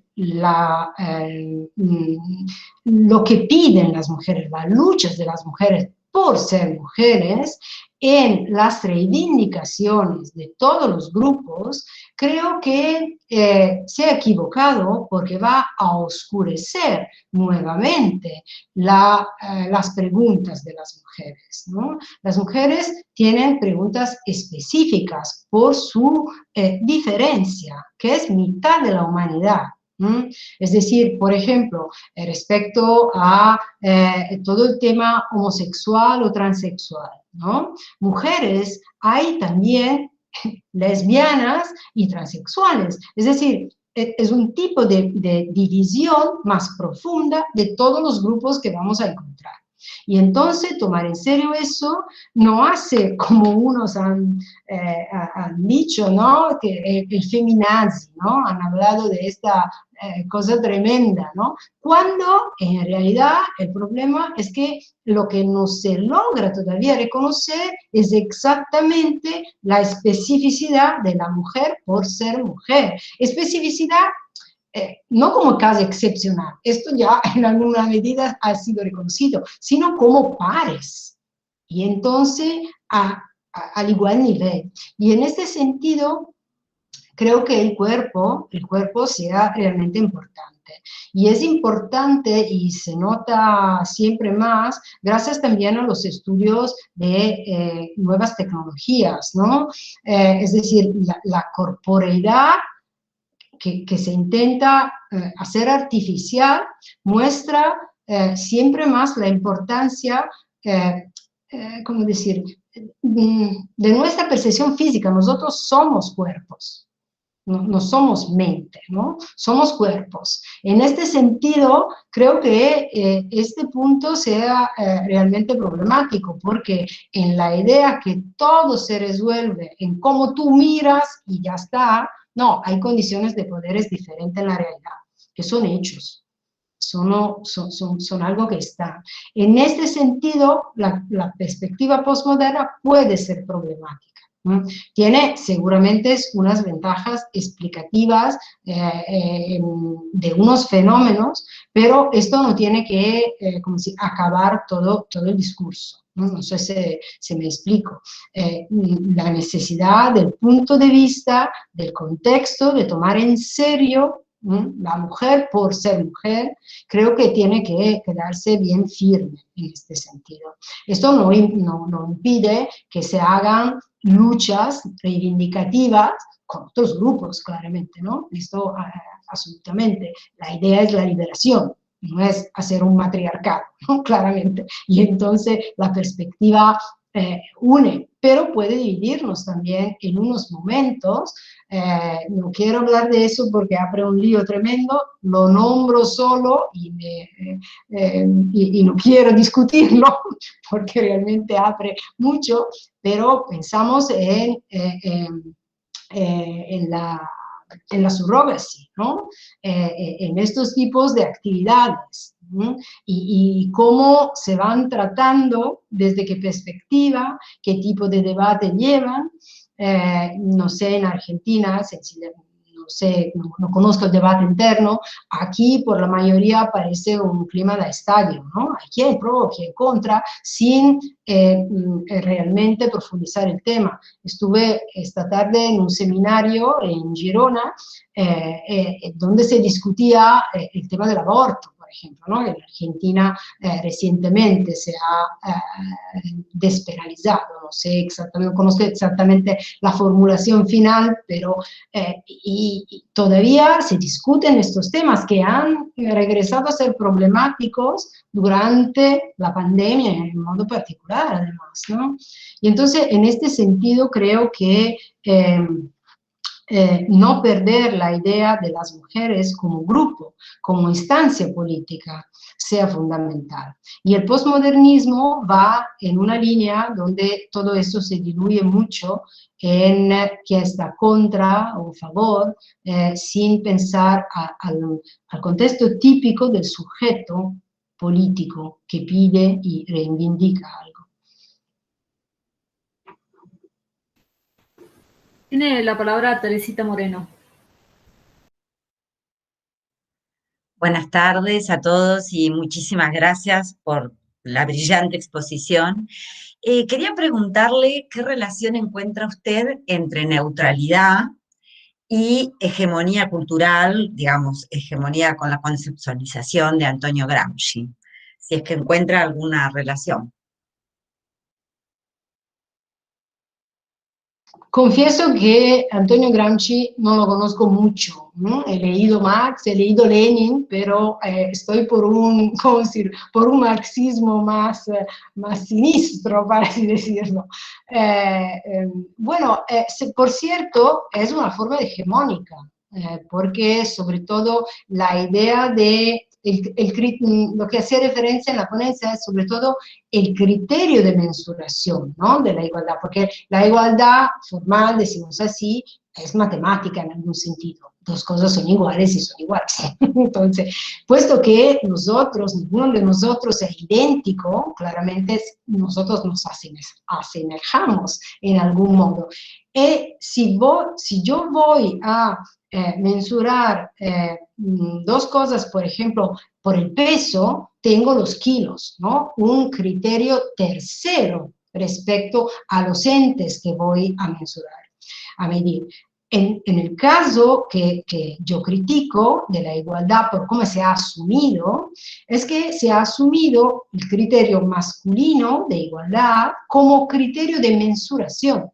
Por eso hablo de una mera extensión de los derechos, ¿no? Porque no se ha modificado. Por ejemplo, hacía referencia a la libertad y a la propiedad. El hecho que las mujeres estaban excluidas hasta poco, ¿no? El hecho que la idea clásica de autonomía que tenemos, aún ninguno de nosotros la vive, es la de la persona que puede resolver todas sus relaciones en el mercado. No solo no es dependiente, sino no tiene dependientes, en el sentido, por ejemplo, de los niños, ¿no? Es decir, o de los ancianos. Es decir, esta forma que ha hecho universal unas ideas pensadas por un tipo particular, se ha atribuido a todos, en este sentido sí, se ha vuelto hegemónica, y oscureciendo particularidades.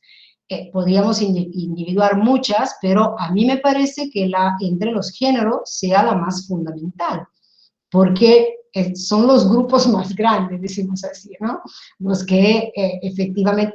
Y el tema es que esto es una estructura lo que quiero transmitir, no es el mal, como decir, la persona mala, ¿no?, que quiere hacer daño a las mujeres en este caso. Es una estructura que produce esto.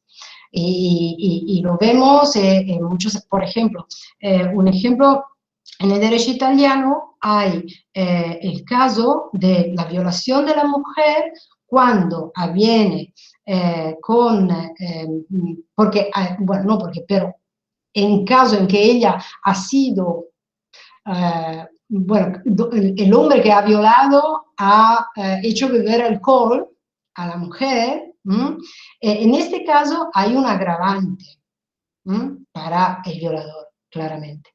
Si la mujer, pero ya estaba borracha por su cuenta, allora no hay una norma o algo que nos, como decir, dice,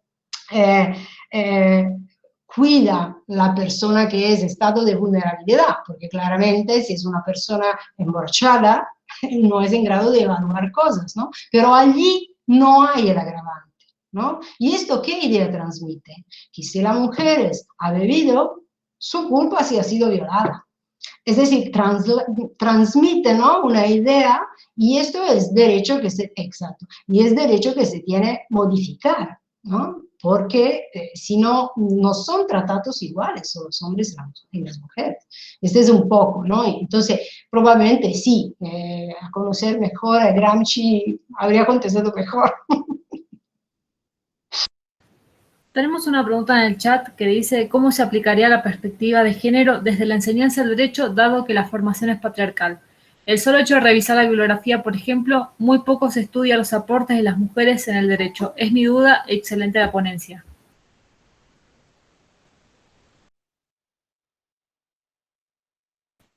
Está muteada, doctora Pozzolo.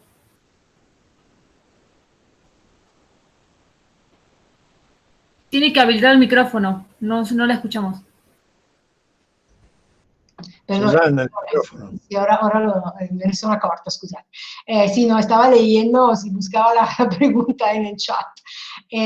Sí, bueno, ¿cómo se transmite la enseñanza? Bueno, el sistema es patriarcal, como decía, también la jurisprudencia, por ejemplo, parte de allí, porque sí, esto es la realidad.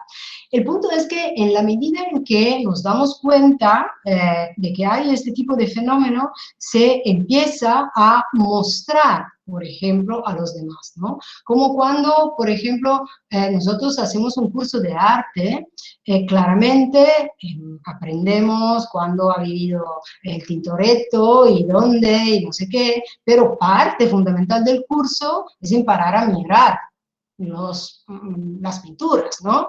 Y aquí tenemos que hacer un juego en la misma dirección, aprender a analizar el lenguaje y aprender a mostrar esto no dicho, ¿no? Esto tácito que pasa en el lenguaje también, la parte clara, pero ya muchos la leen claramente, si hay un cuento fuerte nos damos cuenta, ¿no? Pero hay muchos cuentos que transmiten o normas que transmiten este problema sin que nos damos cuenta. Es un aprendizaje, es realmente una gimnasia. No hay una fórmula matemática para hacerlo. Se tiene que hacer cada día, continuamente, y preguntar también a nosotras mismas. Yo, por ejemplo, me impongo normalmente, intento hablar siempre al femenino y al masculino. Y donde puedo, uso, por ejemplo, la palabra persona en lugar de sujeto, en lugar de individuo, porque sujeto-individuo inmediatamente transmite la idea del nombre. También persona, pero menos, ¿no? Y entonces, es decir, hacer casos a esto nos ayuda a construir una mirada más igualitaria, más no discriminatoria, y con los estudiantes también, y las estudiantes también. Yo he tenido una estudiante unos años atrás en un curso era de teoría de la justicia o de ética de la información, y me decía, bueno, yo no me había dado cuenta que había todo rosa para las mujeres y el azul para los hombres, porque era tan normal que nunca se había fijado en eso, ¿no? Es decir, tenía 20 años, ¿no? No era una niña. Yo con mi hijo, tenía 3 años, llega de la guardería y me dice, mamá, no puedo ponerme más camiseta rosa. ¿Por qué? Bueno, porque mi amigo me dijo, y ya allí empezamos a discutir con 3 años. Es decir, es un aprendizaje de este tipo, constante. Hay libros muy interesantes sobre eso. Yo sugiero, a mí me ha gustado realmente un montón, un casebook de McKinnon. Sé que entre las feministas McKinnon siempre no la aman todas, pero yo creo que es muy buena. El libro se titula Sex Equality y Family Law, y discute casos de derecho de familia, y sobre todo la primera parte donde cuenta, ¿no? Donde discute y hace una parte más teórica, para así decirlo, aún haciendo referencia a casos. Creo que es realmente útil. Y hay varios libros ya.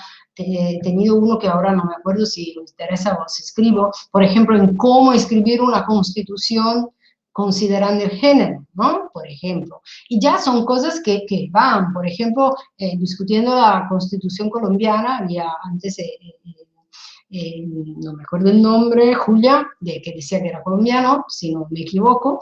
En la discusión de la constitución de Colombia se discute si poner la palabra honor. ¿Por qué? Porque cuando la palabra honor se refiere a algo con mujeres, inmediatamente se piensa a su conducta sexual, ¿no? Y entonces evitar esta palabra es un modo para evitar sesgo dentro de la Constitución. ¿no? Hay todo este tipo de actividades que se pueden hacer.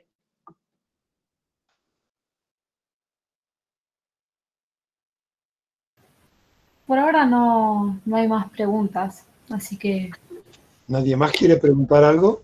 Yo tengo una consulta, Susana. Sí, una pequeña consulta. No sé si estás al tanto, estás silenciada, te aviso. No sé si estás al tanto de la controversia en torno al nombre de las asistentes virtuales. Las asistentes virtuales, no sé si querés decirnos algo respecto de eso. Siri, Alexa y Morgana, que responden amablemente a los insultos. Claramente esta es otra modalidad. Este punto es muy importante, no tanto por estas en sí, cuanto porque un tema de lo que no hemos podido discutir, pero muy, yo creo, tremendamente importante, es la falta de mujeres entre los informáticos. Es decir, en la parte occidental del mundo hay un porcentaje menor de 20% de mujeres, mientras, por ejemplo, en India hay datos mejores, en la parte nuestra es una tasa dramáticamente baja. Y esto es un problema porque los dispositivos y los software con los que nos viviremos en el futuro, se van formando, ¿no? Y claramente, si no hay mujeres, pasa como en el vídeo de Boulamini, ¿no? Donde no son detectadas, no porque hay informáticos contra las mujeres, claramente no es eso, es que no hay mujeres, y esto nos demuestra una vez más cómo la mirada, el punto de observación sea fundamental en producir la sociedad. Si lo es en producir la sociedad, claramente lo es en producir normas, en interpretar derecho, es decir, es un punto realmente importante. Y creo que esto es realmente relevante para nuestro futuro. Es decir, nosotros creo que estamos en un momento donde si no hay una tercera guerra mundial o la invasión aliena, vamos a producir una sociedad nueva con los sistemas informáticos, que puede parecer a un cambio realmente paradigmático, ¿no? Porque las máquinas irán a hacer cosas en nuestro lugar. Es decir, es la primera tecnología que hace cosas para nosotros. Es decir, un coche, claro, me lleva más rápidamente en un lugar, pero tengo que conducirlo. ¿Desde cuándo el coche va por su cuenta? ¿Desde cuándo yo sencillamente hago así con el dedo, pero no aprendo? Y nosotros hemos dicho, somos cuerpo. Los cuerpos aprenden haciendo cosas, ¿no? Es decir, hay un cambio epocal que puede determinarse. La falta de mujeres creo que puede ser un elemento realmente problemático, es decir, puede producir nuevamente un sistema donde la jerarquización que hemos intentado ya reducir y cambiar y de la que estamos discutiendo hoy, se va a reproducir a un nivel más alto todavía. Incluso porque el reconocimiento del valor del juicio de la máquina para nosotros es casi más fuerte e indiscutible del juicio de otra persona, ¿no? Hay un libro se titula Glass Cage, ya tiene años, pero interesante, porque entre varios hay el ejemplo del problema de los pilotos de aéreos, porque hay muchos accidentes que derivan del hecho que los pilotos, son dos normalmente, no hacen ninguna intervención cuando el sistema no sabe qué hacer. Es decir, podrían hacer algo, pero puesto que el sistema informático, que parece el conocimiento con la C mayúscula, no sabe hacer nada, ellos no hacen nada, ¿no? Hay un fenómeno regresivo que es tremendo. Y si aplicamos esto a la sociedad, en la medida en que la difusión de la tecnología efectivamente se produce, ¿cuál tipo de efecto tendremos, ¿no? Y entonces realmente son temas, además de las voces de la señora que nos van a resolver o a contestar en algún modo, realmente grandes, realmente grandes. Bueno, hay un par de preguntas más. Tiene la palabra María Cisternas.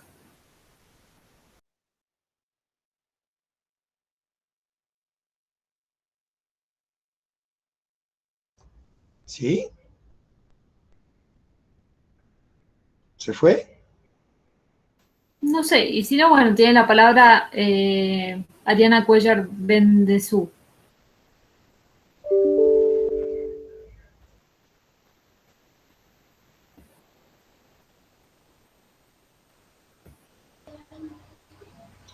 Doctora, muy buenas tardes. Dice que un fuerte saludo desde el Perú. Me causa interés un poco su opinión sobre el tema del cerebro del hombre y la mujer, de acuerdo a sus estudios, su experiencia, digamos, si hay algo novedoso sobre este tema. Muchas gracias. Gracias. Por lo que sé, en realidad no hay muchas novedades. Hay estudios que van, por cierto, identificando diferencias y similitudes.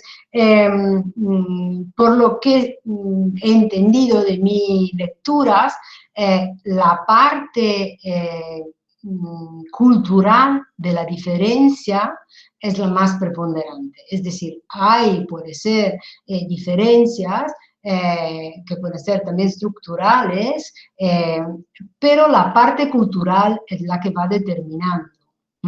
Hoy asistí por la mañana a un seminario de un colega de Palermo sobre, por ejemplo, los estudios que se van haciendo sobre cómo funcionan las emociones en las intuiciones morales, ¿no? No sé si habéis nunca leído algo sobre, se llama el experimento mental del trolley, ¿no? Son estos experimentos en teoría moral, claramente experimentos mentales, y se evalúa el tema del male minor, ¿no? Y la discusión es cuánto, ahora en los estudios que van haciendo, las emociones influyen sobre las intuiciones de lo justo y de lo equivocado, ¿no? Por ejemplo,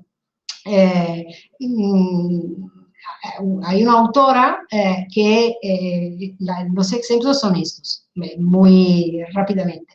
Hay una situación donde estoy en un puente, conmigo está un hombre muy grueso o que tiene una cosa muy grande, y hay un trolley, un tren que llega y que si va adelante va a matar 5 obreros que están trabajando sobre la línea.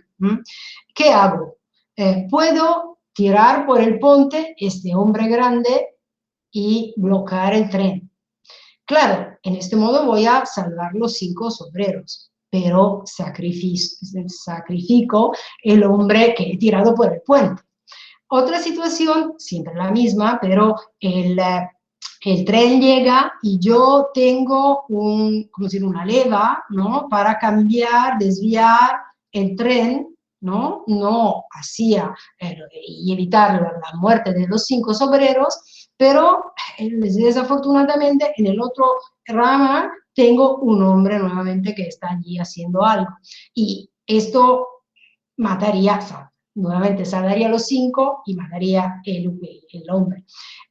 Otra situación todavía muestra que siempre tengo una leva, pero el binario, no sé si en español se dice así, sí, binario, da la vuelta, ¿no? Y entonces yo por un momento puedo tener más metros, pero al final dando la vuelta mataría a los 5 hombres lo mismo, pero siempre tengo un hombre muy grande o con cosas que bloquearía el tren en este loop, ¿no? Ahora, esta autora dice que en el primer caso, intuitivamente, sería equivocado tirar el hombre en el binario para bloquear el tren, mientras sería justificado en el segundo y en el tercer caso, ¿no? Y hay varios comentarios, pero por ejemplo en este caso es interesante porque están haciendo estudios, es decir, los estudios empíricos que han hecho confirman en el sentido que la gente contesta como ha contestado esta estudiosa, ¿no? Pero lo que es importante subrayar es como, en mi opinión, tiene bastante razón otro estudioso que explica esto como, porque en el primer caso somos cuerpo y hemos empujado, hemos tirado a una persona en el puente, ¿no? Mientras en los otros dos tenemos que mover una leva. Y nuevamente regreso a la idea de antes, ¿no? de la tecnología, es decir, hay este distanciamiento, ¿no? Hoy hacemos como si fuésemos en una misma aula, en realidad estamos muy, muy lejos, pero intentamos, ¿no? hacer lo mismo. La tecnología tiene esta distancia en todo caso, ¿no? Determina esta distancia. ¿Cómo funciona en profundidad y cuántas diferencias? Yo creo que hay muchas diferencias entre todos los humanos, es decir, si vamos a mirar todos los cerebros, encontramos muchas diferencias. Esto se ve claramente, por ejemplo, con los medicamentos, ¿no? Cada uno responde diferentemente a los medicamentos, por ejemplo. Es decir, somos todos distintos en este sentido.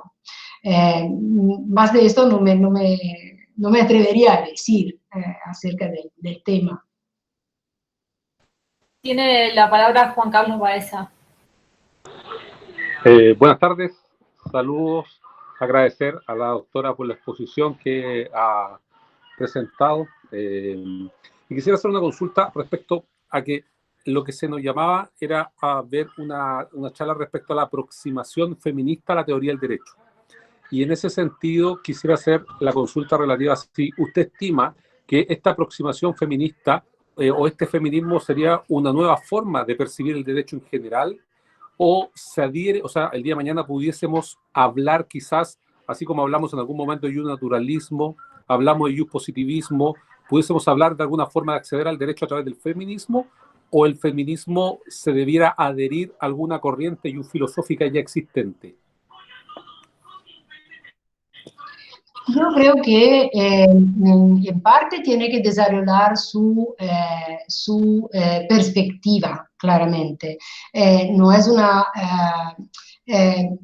¿cómo decir? Es ambas cosas. Es decir, yo pienso que una perspectiva como la feminista que subraya, por ejemplo, la importancia del contexto, me acerca mucho a una posición realista.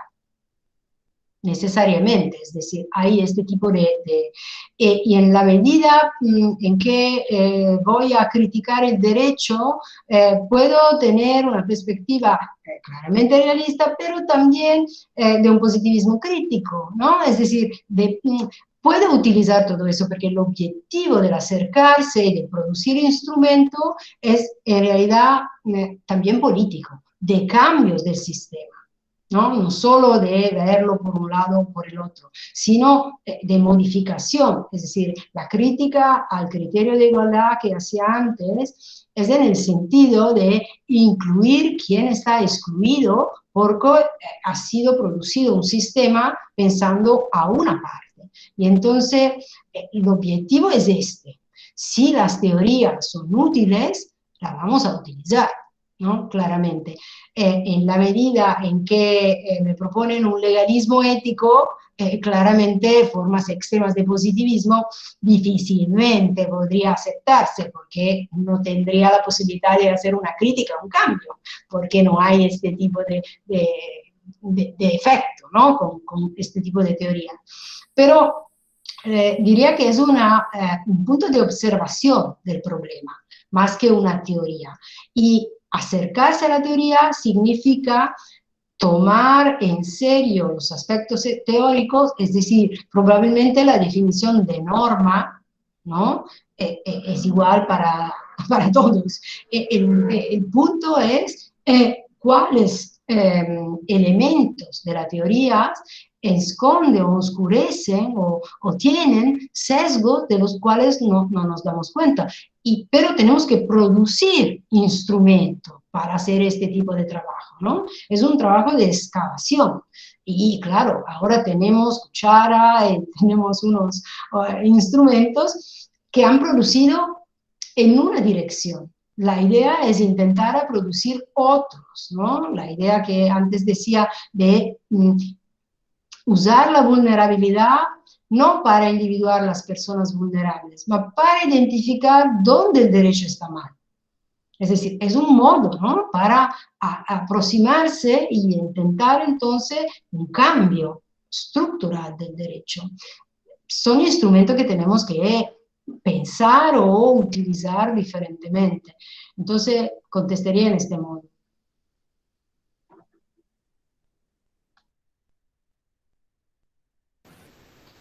Por ahora parece que no hay más preguntas. Bueno. Si no, no, sí salió una. María Alejandra Sánchez. A ver. Buenas tardes. La pregunta puntual sería, en los casos de los países donde ya tenemos conquistadas los derechos como la Convención para erradicar la violencia, sancionar la violencia en todos los ámbitos donde nos relacionemos, como es la Argentina, una convención con jerarquía constitucional donde los derechos ya los tenemos. A la hora de aplicar esos derechos queda en manos de muy pocas personas, que son los jueces y las juezas, encargados y encargadas de impartir justicia, los que deberían aplicarlo y no lo aplican. Entonces, cuando hay una cuestión generalizada en todos los países donde ya tenemos conquistadas las mujeres y las disidencias de esos derechos, ¿cómo aconsejaría usted que podemos llevar a la práctica en conjunto esa tarea de exigir que se respeten los derechos ya conquistados? Gracias. Yo creo que la estrategia tiene que ir por varios lados, es decir, desde la enseñanza en las universidades hasta la preparación de los jueces, hasta la responsabilidad de los juristas, y en muchos casos el problema es que, ¿cómo decir?, en algunos casos, ahora no sé a qué se referiría en particular, pero en unos casos claramente hay violaciones de derechos, ¿no? En otros casos es la conceptualización, la socialización que hemos hecho de los géneros, por ejemplo, por lo que estamos discutiendo hoy, que nos empuja a ver en un modo que claramente resulta en realidad insatisfactorio en la medida en que vamos a pensar a una real igualdad de las personas. Ahora no sé exactamente a cuáles derechos en particular se refiere, pero por ejemplo, tomando el tema del aborto, de lo que se hablaba antes, incluso donde es permitido y donde, por ejemplo, se prevé casos, ¿no?, legales y también casos cubiertos por crimen, hay situaciones que llevan a hacer difícil, ¿no?, hacerlo, ¿no?, porque el marco general comporta una difícil aplicación del derecho. Esto vale para las mujeres, claramente, porque hemos dicho, es la mitad de la humanidad, y vale claramente por muchas otras personas, ¿no? Pienso a los pobres, por ejemplo, y a las pobres, pienso, que sé, este año, en la pandemia, todos los que no tenían una conexión suficiente han visto violado su derecho a la educación, porque los niños no han podido participar. Es decir, estos son problemas constantes y difundidos que tenemos que arreglar claramente. Puede haber violaciones específicas y allí hay también la política, ¿no? que actúa o que debería actuar. El problema que yo veo en particular para las mujeres es que, diferentemente de otras instancias, difícilmente puede ser un partido. En el sentido que difícilmente puede ser un partido que lleva el pasaje generacional del saber para que no se reinicie, ¿no? Con la generación sucesiva la lucha, porque en el mentre hemos perdido posiciones, ¿no? Y este es un problema político muy grande que no sabría todavía, de momento no sabría cómo solucionar. ¿Tenemos alguna otra pregunta, Paula? No, parece que no. Bueno, si no hay más preguntas, entonces nos queda agradecer profundamente a la profesora Pozzolo. Gracias. Su intervención. Muchas gracias en nombre de la Maestría en Filosofía del Derecho. Y bueno, seguiremos en contacto como siempre. Claro, claro. Gracias, Pachi. Gracias a todos y a todas. Y gracias a todos los asistentes por su participación. Gracias. Nos vemos entonces. Hasta luego. Chao. Gracias.